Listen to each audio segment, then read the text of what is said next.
Hello tout le monde, on se retrouve aujourd'hui dans une nouvelle vidéo et j'avais envie de faire une petite carte, donc c'est ce qu'on va faire aujourd'hui. Donc j'ai mis de côté des petites choses que j'ai eues dans les calendriers de l'Avent et que j'avais pas eu le temps encore de tester. Donc j'ai sorti ce petit dice de comptoir du scrap, une planche de tampon de chez Paper Nova.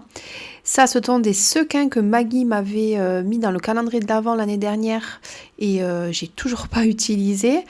J'ai sorti ce dice là, je ne l'ai pas eu dans le calendrier de l'Avent, c'était un achat que j'avais fait, que j'ai utilisé par contre. Ce petit tampon bois que je n'ai pas utilisé et celui-ci. Donc je ne sais pas si je vais tout utiliser, on verra.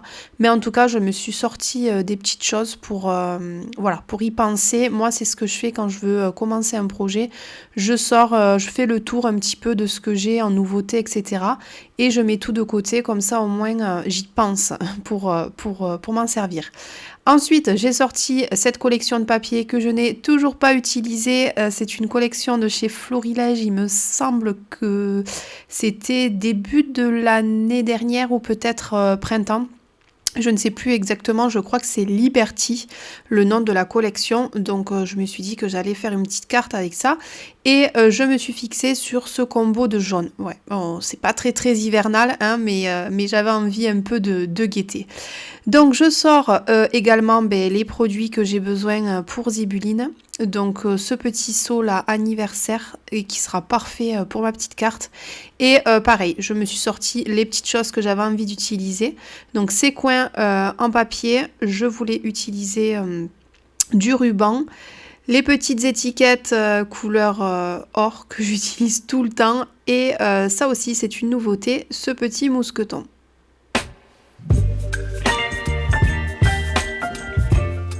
Donc pour ma base de carte, je suis partie sur une dimension de 24 par 16 et donc j'ai plié dans mes 24, ce qui vous fait au final une base de carte de 12 par 16.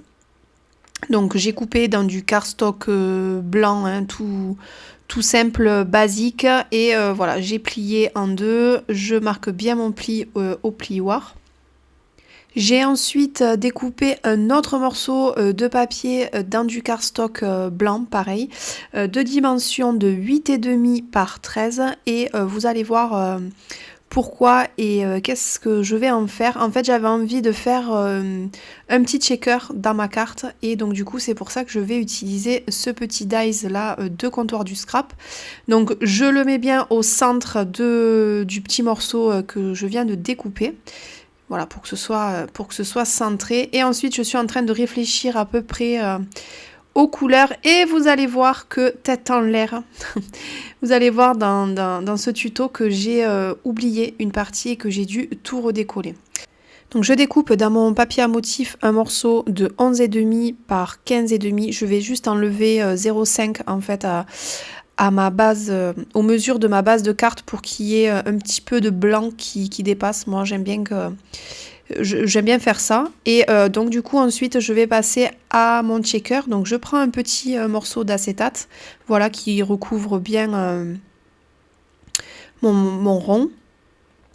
Et je vais commencer à y déposer mes petits sequins, sans me soucier que j'allais avoir un souci et que j'allais en fait oublier de mettre mon petit morceau de papier jaune que je voulais mettre en fait dans le fond de la checker. Donc voilà, je vais devoir après du coup tout redécoller, mais vous allez voir ça dans la vidéo. Pour faire le checker, moi ce que je utilise c'est du scotch double face, donc ça c'est celui de chez Action parce que j'en avais pas d'autre. Donc je sais pas trop s'il va tenir dans le temps, mais écoutez, on verra bien. Et en fait ce que je fais c'est que je fais en fait tout le contour sans laisser d'espace pour que les sequins restent bien à l'intérieur.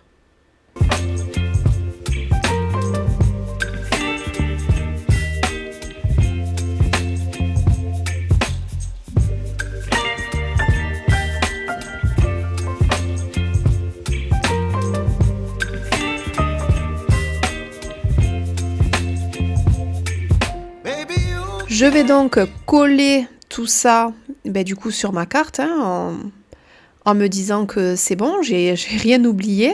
Donc je colle tout pour ensuite, bon ça je vous ai pas mis l'étape, hein, je me suis rendu compte après, donc du coup j'ai coupé la vidéo, j'ai essayé de décoller, ce qui a très très bien fonctionné. Voilà, je passe du coup à l'étape de mon petit fond jaune. Je vous disais que oui, tout s'est très très bien décollé, mais parce que je venais à peine de coller. Voilà, donc ça peut parfois se passer pas aussi bien que moi. Et ensuite, ça m'a un petit peu perturbée, donc j'ai pris des risques quand même, vous allez voir. En fait, le mieux, c'est que il fallait tout simplement que je le fasse à l'envers. J'ai retourné avec mes petits sequins. Bon, rien n'est tombé, rien du tout. Mais voilà, je pense pas que ce soit la meilleure méthode. Voilà, il fallait mieux carrément coller mon morceau de papier jaune sur ma carte et mettre mes sequins et ensuite poser mon checker. Mais bon, écoutez, ça s'est bien passé. Je passe ensuite à la décoration. Donc j'ai découpé dans les planches de chez Zibuline, dans les tons jaunes, des petites étiquettes.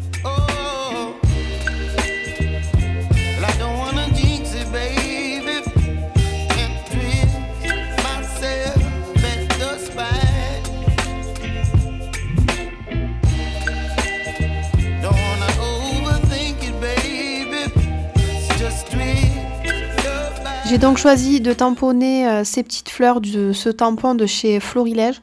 Donc j'en tamponne plusieurs, comme ça au moins je suis tranquille et je peux passer au détourage.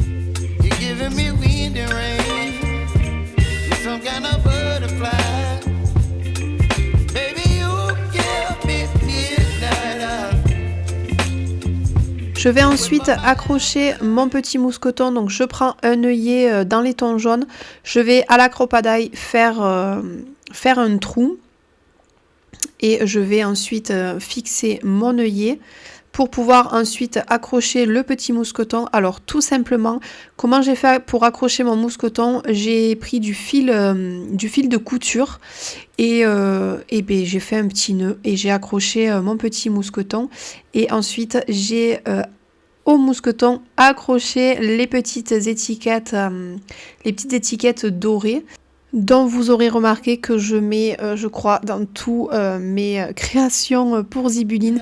Je les adore.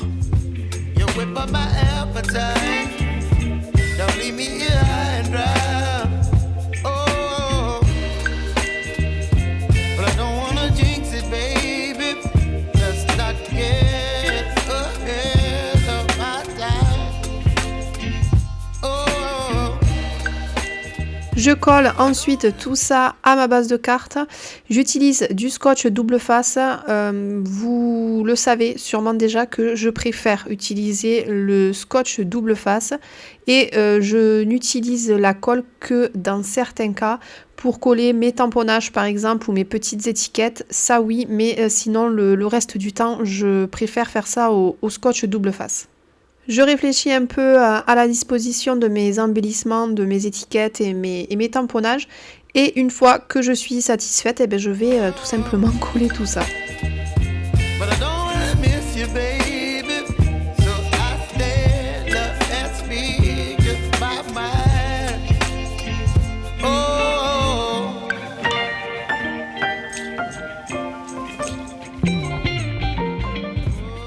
Je fais mon cachet de cire, donc je procède toujours de la même manière. Je mets en général 4 petites pastilles pour être sûre d'avoir assez de cire et pour que ça fasse un joli cachet.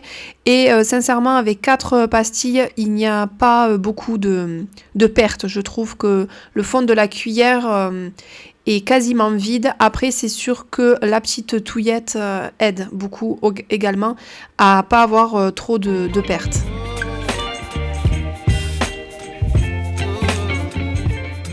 Je vais également utiliser du ruban et en fait ce que je voulais faire c'est fermer la petite carte en faisant un petit nœud sur la carte et franchement le rendu est super joli.